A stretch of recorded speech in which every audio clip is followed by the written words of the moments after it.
Good morning, student. Today we will start the chapter number 6, Civics, Rural Livelihoods. So firstly we discuss the meaning of rural. Rural means village. ठीक है, rural का means होता है, rural area means village का जो area होता है उसको हम कहते हैं रूरल एरिया.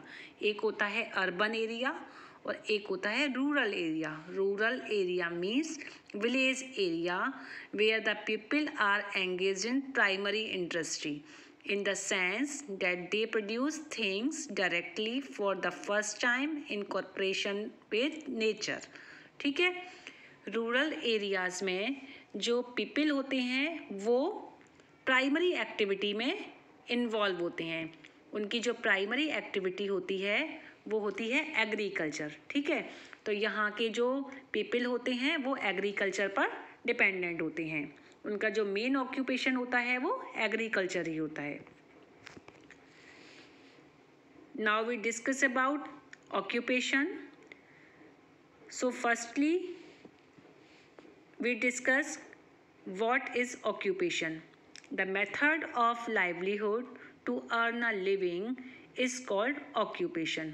Okay, occupation का मीन्स होता है livelihood के लिए या जीवन जीने के लिए जब हम अर्न करते हैं, अर्न करने का जो तरीका है उसी को हम क्या बोलते हैं, ऑक्यूपेशन कहते हैं. ठीक है, जीवन जीने के लिए हमें पैसे की ज़रूरत पड़ती है. The method of livelihood to earn a living is called occupation. Means of livelihood differ from each other in rural and urban areas. ठीक है, livelihood के जो means हैं रूरल और अर्बन एरियाज़ में वो डिफरेंट हैं. रूरल एरियाज़ में जो हम मेन ऑक्यूपेशन मानते हैं वो मानते हैं एग्रीकल्चर को. ठीक है, agriculture or farming is the chief occupation of the people living in village. Farming is a seasonal activity since crops grow in certain seasonal only. Now we discuss about different type of farmers. On the basis of the size of land holding, farmers are classified into 4 types. कौन कौन से type हैं 4 ये? Big farmers, medium farmers, small farmers and landless farmers. ठीक है, now we discuss about big farmers.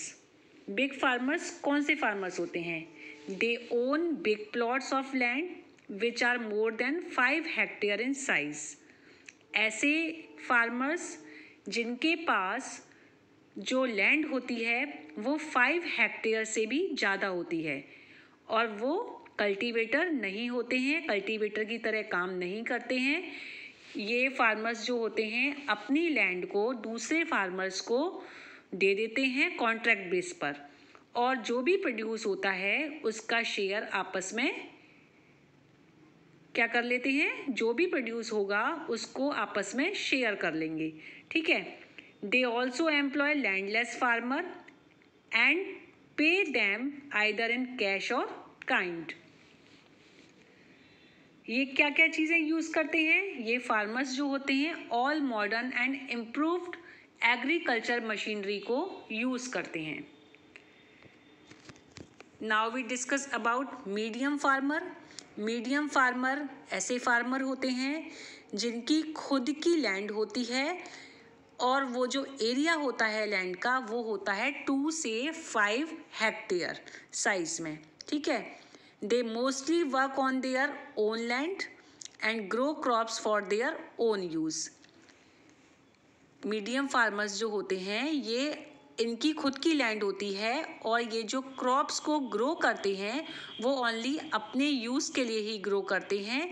इस कारण से इन फार्मर्स को हम सब्सिस्टेंस जो ये फार्मिंग करते हैं उसे सब्सिस्टेंस फार्मिंग के नाम से भी जाना जाता है.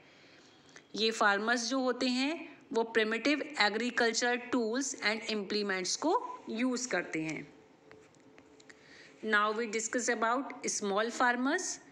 स्मॉल फार्मर्स जो होते हैं इनके पास जो लैंड होती है वो साइज में 2 हेक्टेयर से भी कम होती है। Their produce is too little to fulfil the needs of their family. These farmer are not able to support their family. अपनी फैमिली को ये सपोर्ट नहीं कर पाते क्योंकि ये इतना ही प्रोड्यूस कर पाते हैं जितनी इनको नीड होती है। Next is landless farmer.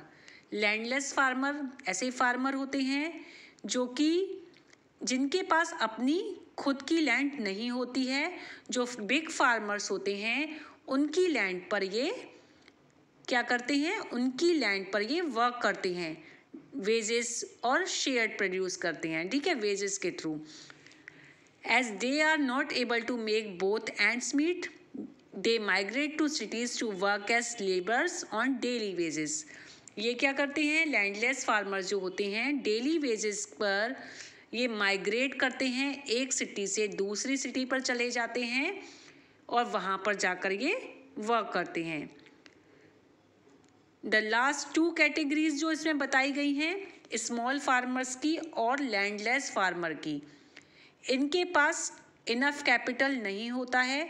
इस कारण से ये सीड्स, फर्टिलाइज़र और पेस्टिसाइड को बाय या परचेज नहीं कर पाते हैं और ना ही ये इरिगेशन के लिए पे कर पाते हैं।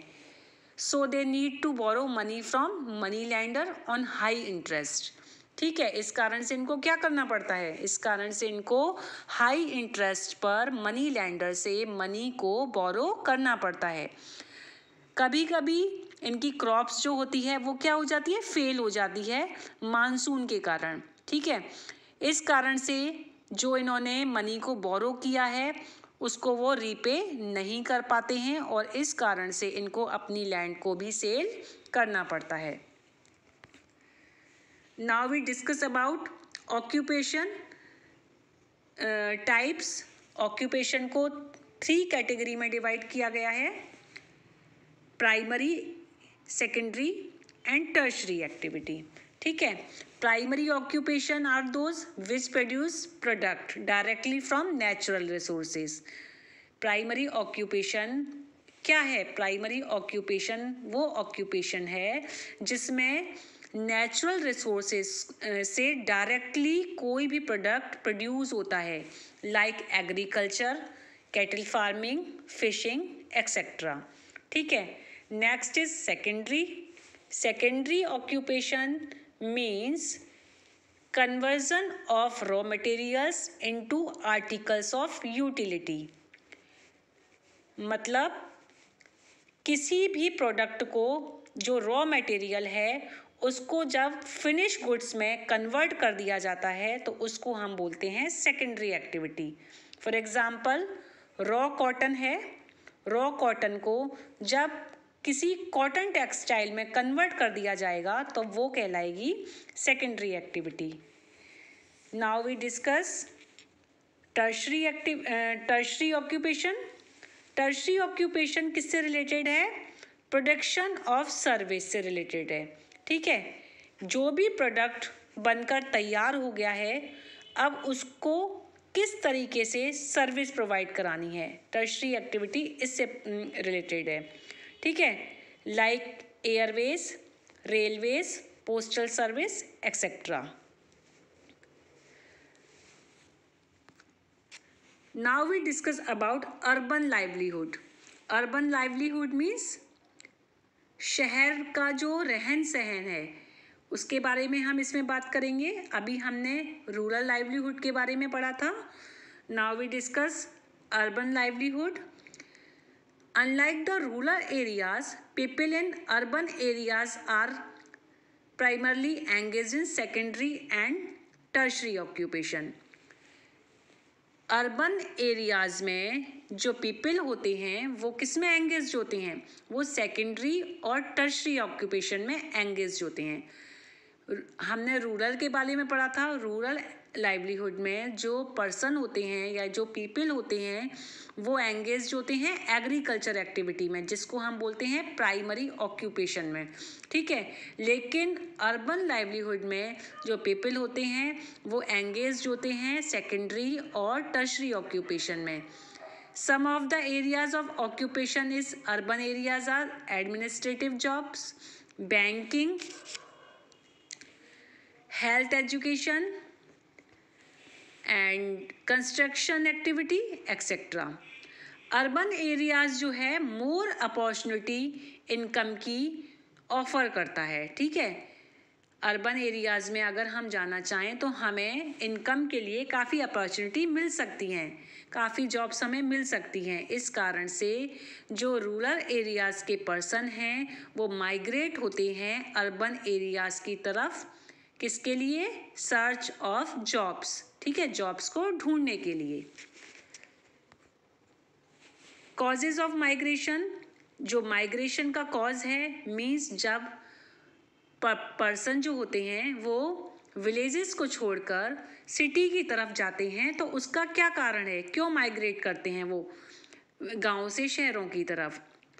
Low level of productivity in agriculture sector, ठीक है। फर्स्टली जो इसका रीज़न है, इसका मेन इम्पॉर्टेंट कॉजेज जो है माइग्रेशन का वो है low level of productivity in the agriculture sector. Agriculture sector में जो प्रोडक्टिविटी का लो लेवल है वो इसका फर्स्ट रीज़न है। सेकंड रीज़न है इसका लैक ऑफ एजुकेशनल अपॉर्चुनिटी, ठीक है। जो एजुकेशनल अपॉर्चुनिटी होती हैं वो नहीं मिल पाती हैं गांव में, ना ही मेडिकल फैसिलिटी मिल पाती है विलेजेस में। और जो पर्सन होते हैं वो क्या होते हैं? अनएम्प्लॉयमेंट होते हैं, उनके पास कोई भी काम नहीं होता है। इस कारण से जो गांव के या जो विलेजेस के पर्सन होते हैं, पीपल होते हैं, उनको विलेजेस को छोड़कर सिटीज़ की तरफ क्या करना पड़ता है? माइग्रेट करना पड़ता है। थर्ड रीज़न क्या है? Many landless and agricultural labour move to urban areas in search of casual work. Casual work के लिए भी जाते हैं ये लोग, जो लैंडलेस और एग्रीकल्चरल लेबर हैं जिनके पास अपनी खुद की ज़मीन नहीं है, वो लोग कैजुअल वर्क के लिए अर्बन एरियाज़ की तरफ मूव करते हैं। ये माइग्रेट जो होते हैं ये स्लम एरियाज़ में रहते हैं विदाउट इलेक्ट्रिसिटी एंड वाटर की।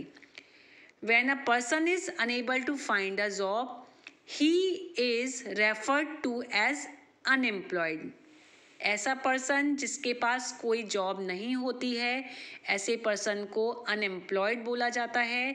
बट गवर्नमेंट ने मोर एम्प्लॉयमेंट अपॉर्चुनिटी जो हैं जनरेट करी हैं। The government has introduce a number of measures such as skill development and self help groups, industrial training institution and loan facilities for starting cottage and small scale industries. Thank you.